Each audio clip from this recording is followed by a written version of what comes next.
They get their executions now better, faster, cheaper than ever before.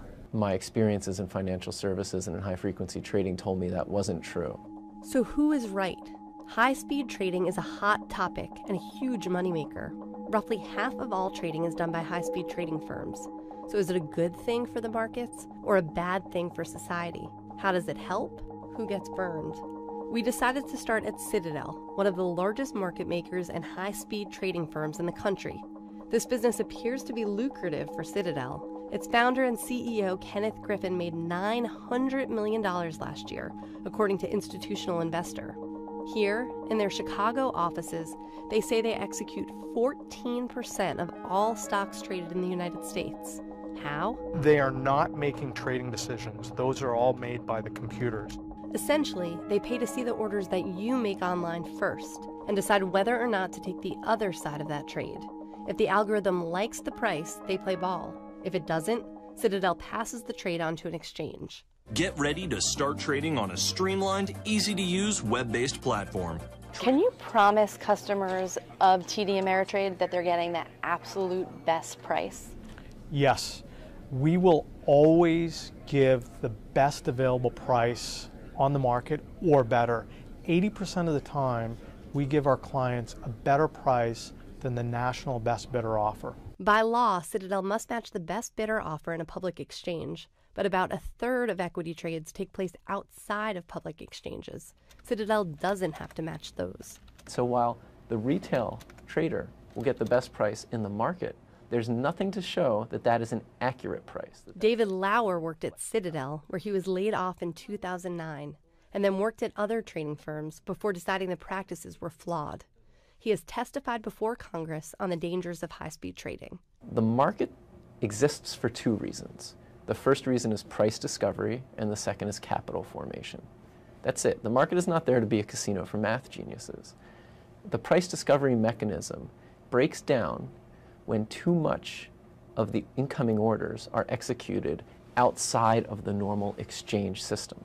And there have been several studies that have demonstrated that at the 40% mark, it acts as a disincentive for people to post orders on the marketplace. We are right at the 40% threshold now for volume that is happening off exchange. I can say to my customers, you're getting the best available bidder price out there, but if there's someone that's willing to pay more and they're not telling us and they're not posting on an exchange, you know, that's just, I mean, that's just how the market works. Part of that is these pay-for-order flow arrangements that retailers have with wholesalers. Market makers stop posting orders on the lit market. Other countries have recognized this problem, Canada especially. Recently they passed what's called the trade-out rule, which imposes a burden if you're going to execute off-exchange.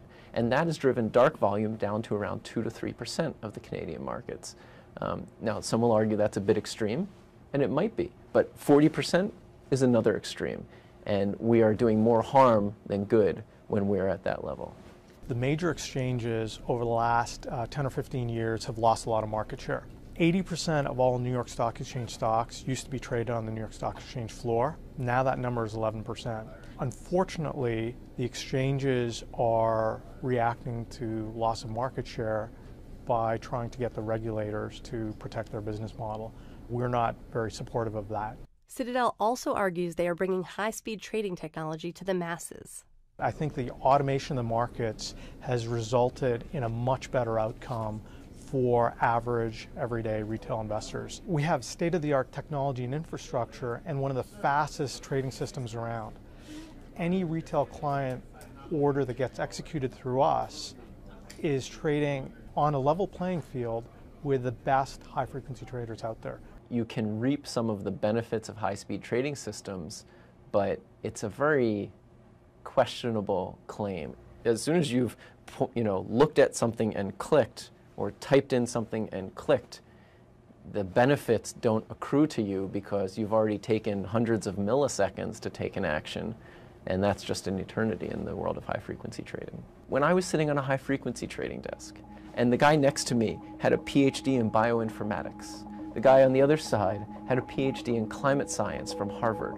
The guy behind me designed semiconductors for Intel, and another guy had a master's in math from MIT. And these guys are all working on an HFT desk. You could have had someone looking for a cure for cancer, someone helping address the issues of global warming, another one leading advances in semiconductor design and technology, and yet here they are trying to find their fortune on Wall Street. You used to have literally thousands and thousands of traders that do the job that our couple dozen people do every day. I don't believe that's true, because not every person on the New York Stock Exchange trading floor was a PhD in climate science from Harvard. Yet everyone at these HFT firms are the best of the best. Maureen Farrell, CNN Money, Chicago.